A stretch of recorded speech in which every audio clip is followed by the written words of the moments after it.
essa nossa venda vale a pena segmentar? Quando eu pego segmentação de clientes, eu brinco que todo lugar que você chega, todo mundo conhece segmentação, todo mundo sabe falar de segmentação. Na prática, todo mundo é engenheiro de obra pronta. Mas a real é que é fake esse trabalho de engenharia de obra pronta. Por que é fake? Porque na maioria dos casos falta um trabalho um pouco anterior, um pouquinho anterior, que é você malhar a sua segmentação. Você pega num exemplo desse, onde você pega uma segmentação real de uma loja, você vê que parte da segmentação não está correta. Você tem muitas vendas, às vezes, registradas em outros. Tem preguiça? Lance em outros. Tem preguiça? Lance em outros. Estou na correria, preciso emitir a nota? Vai apertando o botão assim, o Enter, para ir até emitir a nota.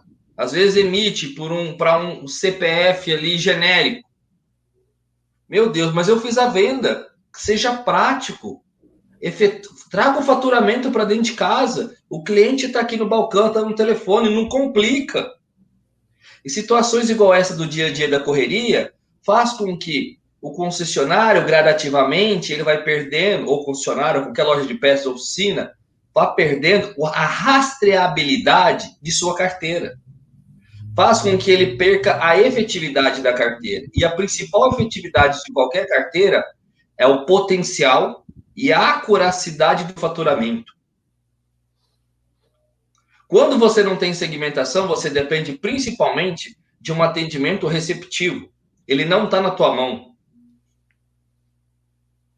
Então fica difícil você fazer uma previsão, um forecast de faturamento até o final do mês, porque você depende do movimento. Você não faz o movimento, você não complementa o movimento. Então, dentro da segmentação de cliente, eu coloquei uma segmentação errada.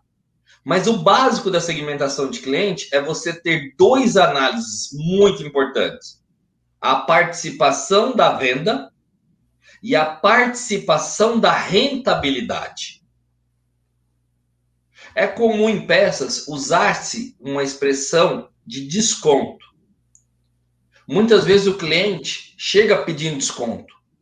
E muitas vezes a própria equipe de vendas, antes do cliente pedir o desconto, ele já testou no sistema qual é o limite de descontos que o sistema lhe atribuiu. Então, muitas vezes, às vezes ele queima a largada de dar o desconto antes do cliente pedir. E antes de o cliente pedir, é uma situação complicada. Dizem no interior que quando a pessoa não pede e ganha, nem o obrigado é obrigação. Então, se você der o desconto para agradar seu cliente, que seja dentro da política comercial, mas valorize o desconto. Mostre que o cliente está sendo prestigiado. Ao invés de trabalhar a margem. E uma coisa básica que é comum se repetir. O que dá dinheiro não é a venda. O que dá dinheiro é a margem sobre a venda. É ela que paga as contas. Não é o faturamento, mas essa confusão simples, ela se repete no modo singelo. Então aqui eu coloquei um exemplo de uma segmentação furada. Mas essa segmentação, ela tem conserto, ela tem destino. Pode passar o próximo, Olavo? Ô, Elton, mas então antes de passar, deixa eu ver se eu estou na mesma página e a gente fazer nesse ponto aqui. Tu fez um levantamento, fez um apontamento bem preciso ali na questão dos outros. Para que o gestor de peças, o responsável, o supervisor, possa tomar decisões estratégicas, ele tem que conhecer bem da onde vêm as vendas. Por isso, segmentar os seus clientes. Se não é feito um trabalho de anotação correta para quem que eu estou vendendo, e no caso aqui está com 34% de participação os outros ali, se eu não consigo ver isso, toda e qualquer estratégia que eu estou projetando, desenhando na minha cabeça, ela já nasce da premissa errada. Esse é um ponto que a gente já começa a fazer um planejamento errôneo. Você investiria dinheiro sem saber quais clientes você vai atingir? Não. Simples. E o que funciona para outros? Você pode pensar ou discernir ou analisar o que funciona para uma abordagem de cliente pessoa física, o que funciona na abordagem das oficinas especializadas, o que funciona na abordagem no frotista, no governo, que principalmente são pequenas licitações de atendimento de frota.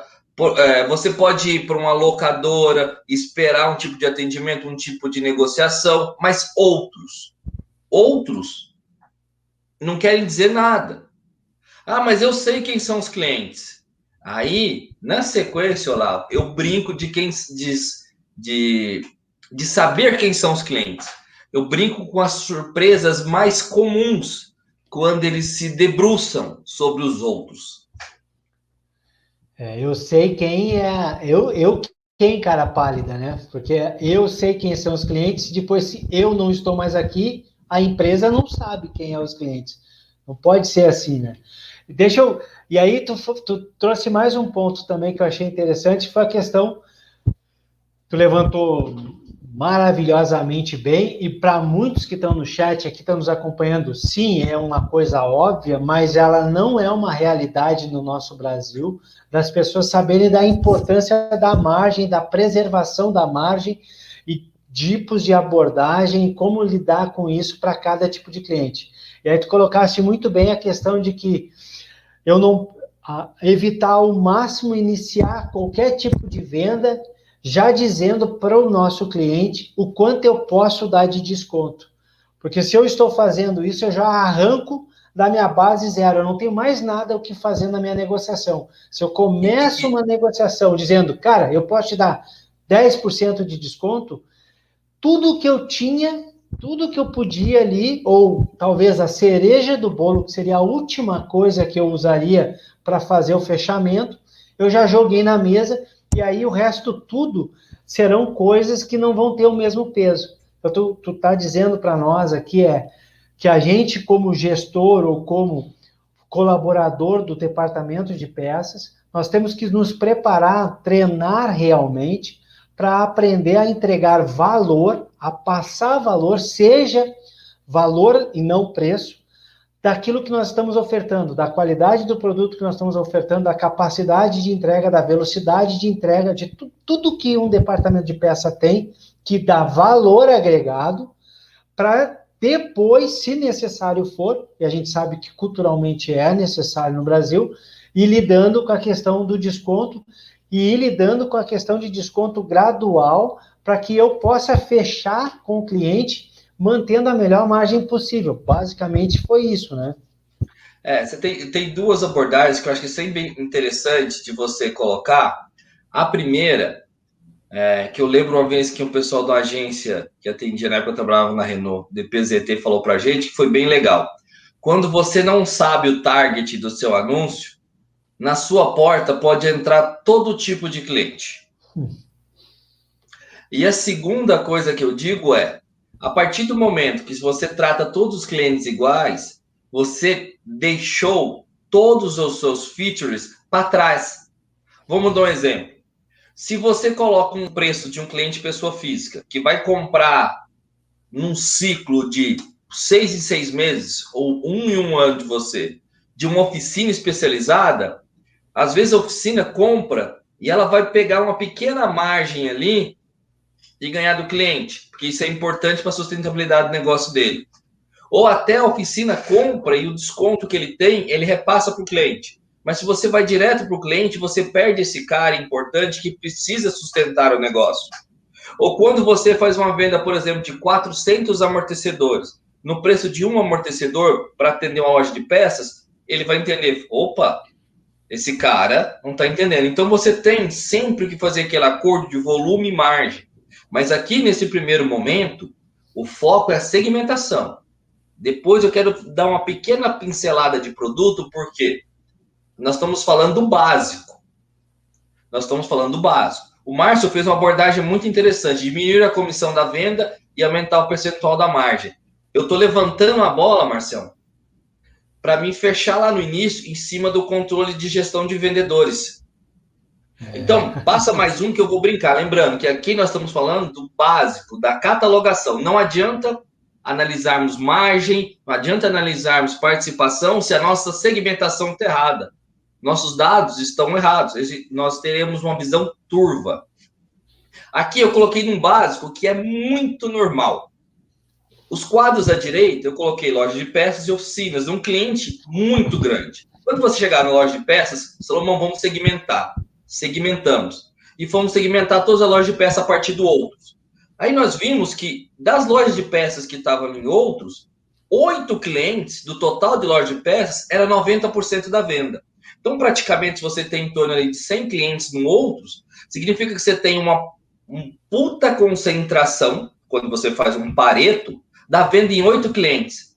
Porque os 8 clientes talvez são regulares, né? São clientes que se repetem, têm uma cultura de comprar. Para todos os outros, foram na sua loja quando precisou de alguma coisa, ou por estar perto de você, ou por ter não achado em nenhum dos outros lugares. Ou seja, são clientes esporádicos, que você não sabia nem que estava na sua segmentação e você nunca trabalhou. Do lado de oficina, uma concentração maior ainda. 6 clientes, 90% da venda. Então, quando você vai fazer a segmentação, meu Deus, eu tinha 300, 400 clientes. E quando eu vi, na prática, eu tinha 8 mais 6 clientes frequentes e o restante eu tinha apenas registro de venda, porque não se tornaram clientes. Registro de venda é uma nota fiscal e uns dados registrados na nota fiscal. Parte do outros aparecia como um CPF fake, que você nunca vai conseguir catalogar. E aqui do lado eu coloquei uma coisa básica, mas que para a maioria dos lugares ainda não é comum. Você fazer uma colinha da sua segmentação. Por quê? Dentro do sistema, que é comum em concessionárias e lojas de peças, usarmos 2 siglas para designarmos o sistema da concessionária. Ou chamamos de ERP, ou chamamos de DMS.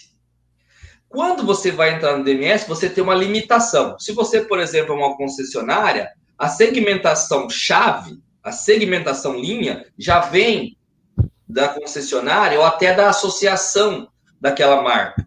Por exemplo, se vai vir loja especializada, se vai vir oficina, se vai vir auto center, se vai vir frotista, se vai vir governo. Então, ele coloca lá, geralmente são 8, 9.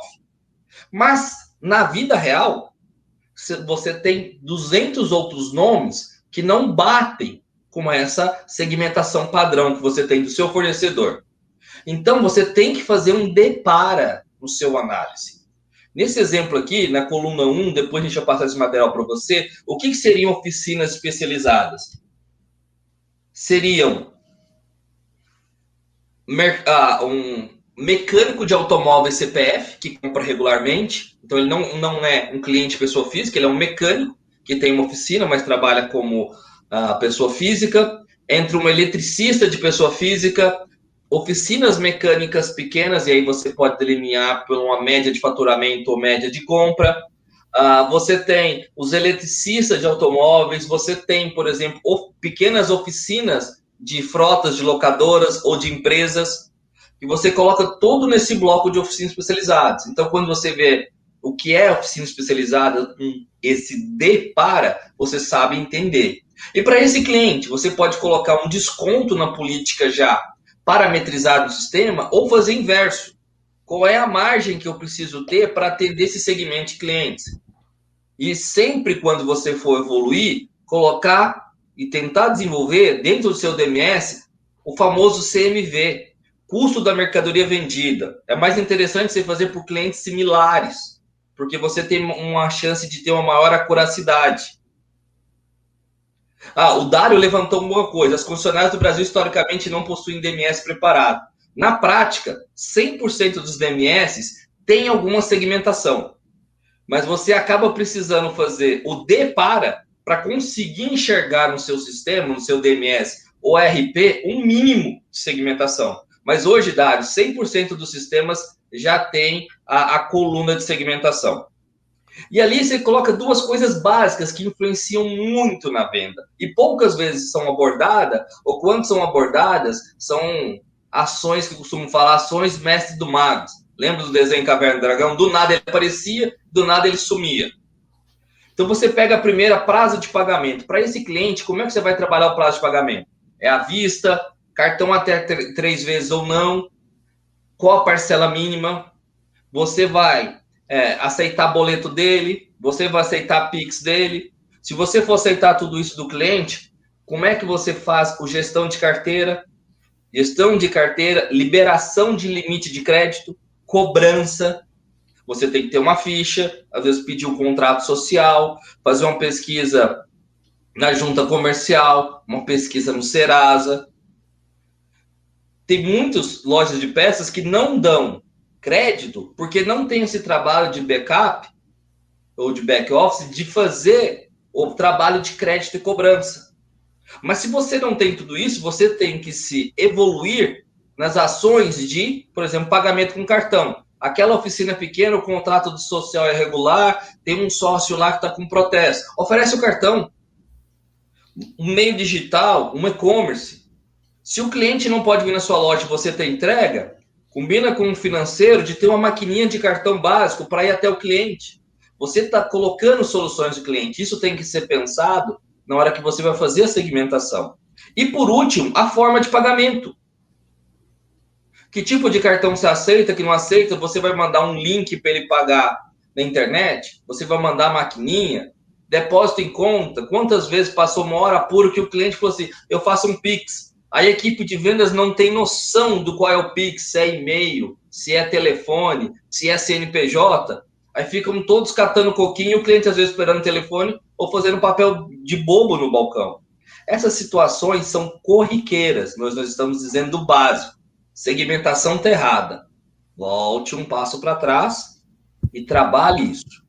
E no próximo ponto, eu acho que alguém abordou aí sobre a curva ABC de clientes. Eu coloco uma segmentação um pouco melhor que a de ABC. A ABC, quando eu coloquei 8 clientes, 90% da venda, que eu fiz um Pareto, é o mesmo critério da ABC, participação no total e participação acumulada. Então, do lado direito, nós temos duas curvas ABC, uma ABC segmentada de loja de peças, uma ABC segmentada de oficina especializada. Mas no próximo lâmina, eu quero mostrar uma segmentação que é mais mastigada, vamos dizer assim. Posso passar? Sim, por favor. Essa segmentação, até quem não tem um DMS evoluído, pode fazer no Excel. Mas lembrando, tudo que você vai segmentar, você tem que parametrizar. Então, a gente chama ela de RFV, essência, né?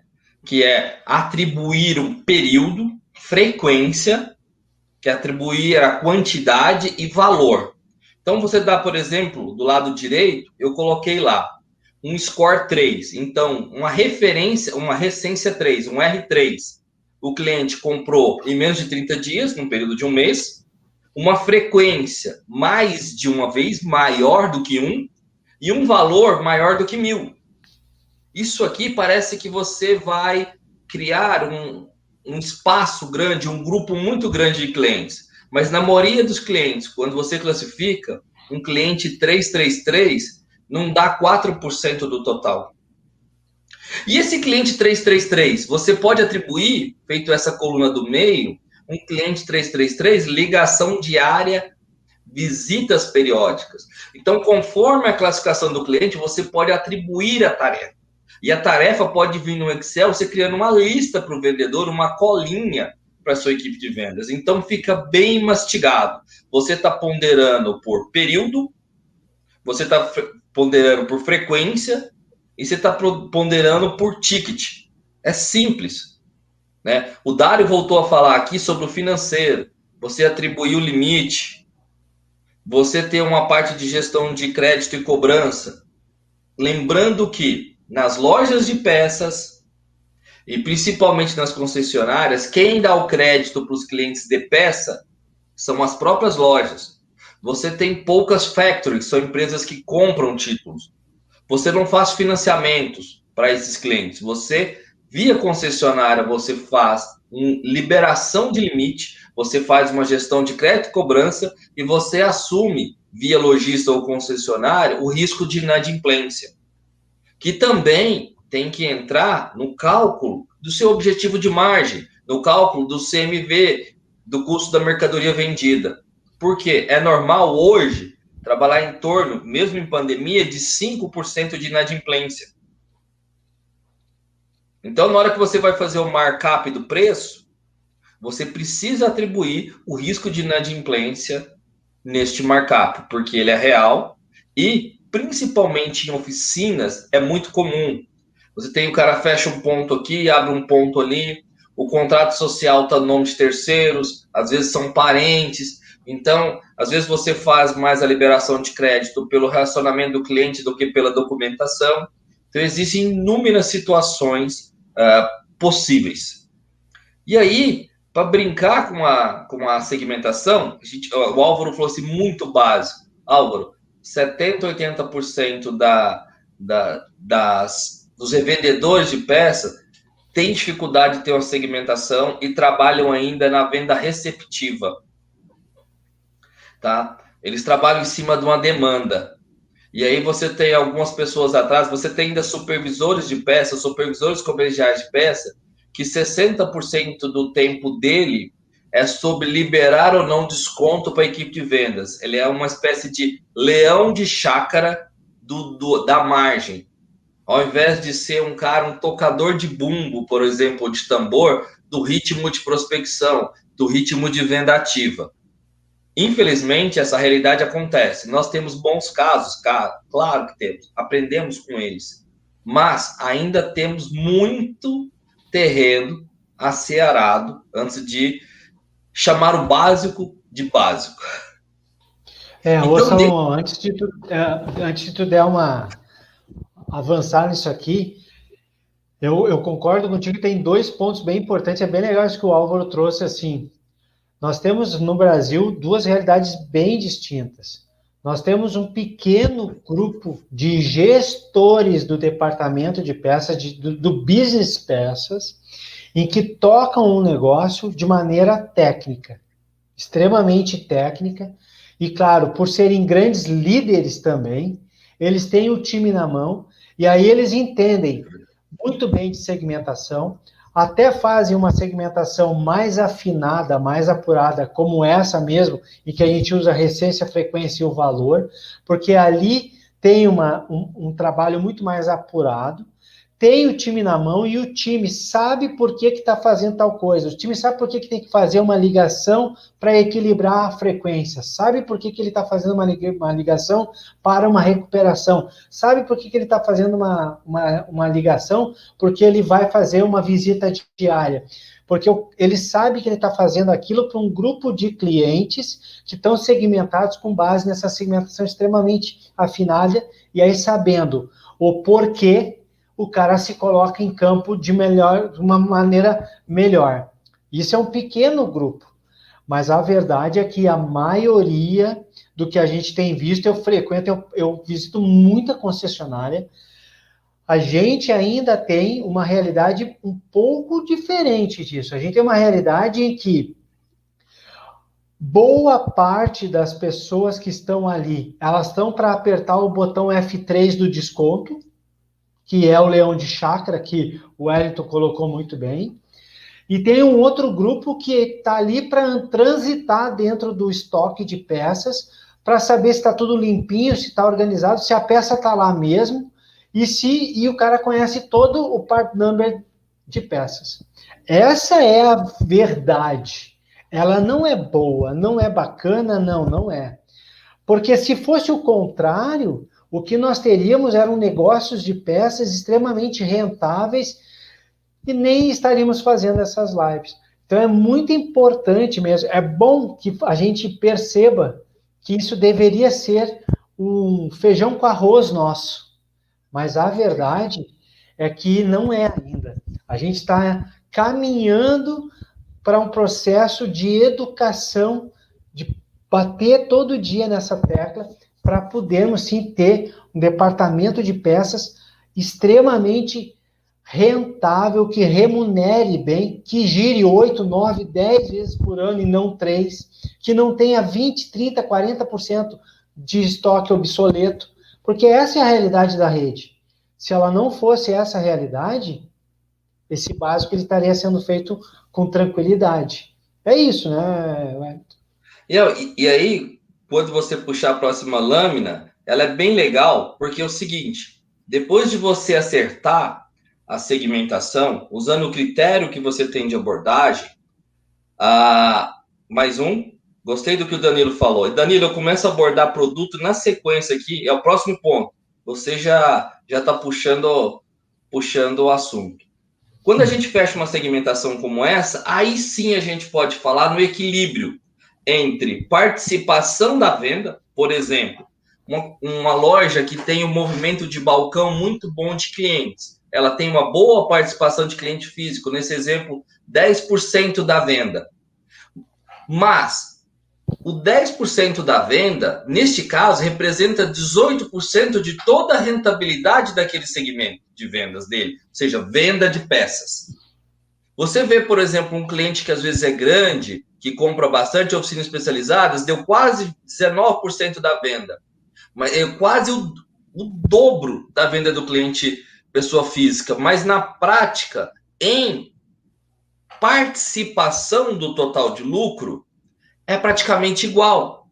Então, se o cliente, se o gestor, quer dizer, ele não tem um esforço de equilíbrio e de abordagem nos clientes mais rentáveis, ele vai ter uma dificuldade muito grande de ter espaço para fazer o atendimento dos clientes de volume.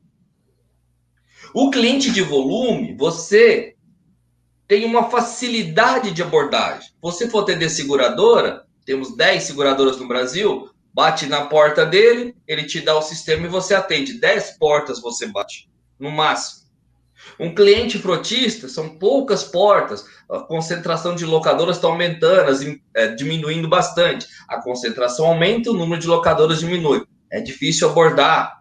As lojas de peça, você tem poucas. A cada 40 oficinas, você tem uma loja de peças em média. Então, são poucas abordagens. Então, você precisa ter um local bom de atender quem? Oficinas, que estão 38 no Brasil. Você tem que ser famoso na sua região para aqueles clientes, pessoa física, que vão buscar a peça. Porque, na prática, são essas abordagens que vão sustentar o teu negócio. E destacar uma abordagem muito importante para o momento, que é a de e-commerce. O e-commerce pode englobar várias segmentações dentro deste canal de venda. Então, o e-commerce está mais como um canal do que uma segmentação. Mas o e-commerce é comum. E você tem vendas muito importantes com margem e vendas com baixa margem no e-commerce. Hoje é comum, por exemplo, o cliente comprar kit de revisão e receber pelo Mercado Livre. Hoje o cliente compra muito pneu pelo Mercado Livre, pela Magazine Luiza, pelos e-commerce das montadoras. Então é comum. Você tem lojas com e-commerce enormes, como a Connect Parts, como a Jocar, como o AZ, o grupo DPK. Então, eles mostram para a gente que esse canal de venda ele está crescendo e muitos clientes preferem trabalhar, até porque a venda de peças ela é técnica. Então, muito cliente tem medo de comprar a peça errada, a peça que não servia no carro dele, etc. Então, se vendeu que era tão técnica que só um tipo de vendedor poderia fazer o atendimento, porque a chance de você comprar a peça errada era muito grande. Só que o e-commerce vem desmistificando isso. Então, aqui nessa tela, quando você fez a lição de casa básica, de segmentar, de planejar a segmentação de cliente, de colocar a forma de pagamento, de ter um crédito e cobrança, a brincadeira começa. É a partir daqui. Principalmente, 2 dicas eu dou. A primeira, se você não tem venda ativa, você não é protagonista do seu faturamento. A venda ativa, na maioria dos canais, ela não é a maioria. mas ela é o fiel da balança. Você pode ter do seu fornecedor promoções muito interessantes, mas se você não tem um alcance de venda ativa, você não vai conseguir escoar aquela promoção e você acaba não buscando aquele fornecedor para fazer negócios. Se você tem uma oficina, imagine que você é uma concessionária, tem uma oficina e um balcão. Ou você é um auto center, tem uma oficina e tem um balcão. Se a sua oficina tem um movimento muito fraco de pneus, você às vezes não tem coragem de comprar pneus para fazer uma abordagem. Mas hoje você tem e-commerce de pneus que é só um armazém e o cara só vende pneus e não faz nem alinhamento, não faz nada. Ele manda por transportadora 4, 5 pneus. Tá? Hoje, se você for pensar, tem um comércio de mais de 1 bilhão. No Mercado Livre, dá em torno de, se eu não estou enganado, quase 300 milhões em pneus. Só que eu estou falando de pneus de moto, de veículos e até de máquinas e implementos, incluindo caminhões. É muito dinheiro de pneus que está migrando para o e-commerce. O pneu está se tornando uma commodity. E cada vez que se torna commodity, o e-commerce tem vantagens. Então, esse canal do e-commerce, para algumas linhas de produto, principalmente óleo e pneu, óleo era técnico e não é mais, pneu era técnico e não é mais, esses produtos vão encaminhar para o e-commerce, você terá que trabalhar volume, porque a margem deles está cada dia ficando menor. Então, dentro da segmentação de cliente, nós falamos do básico, que muitas vezes dá bastante trabalho. E aí, Olavo, quero brincar o básico da segmentação de produto. Eu acho que do cliente a gente falou bastante do básico, e o básico permite sonhar melhor faturamento ou maior qualidade do faturamento.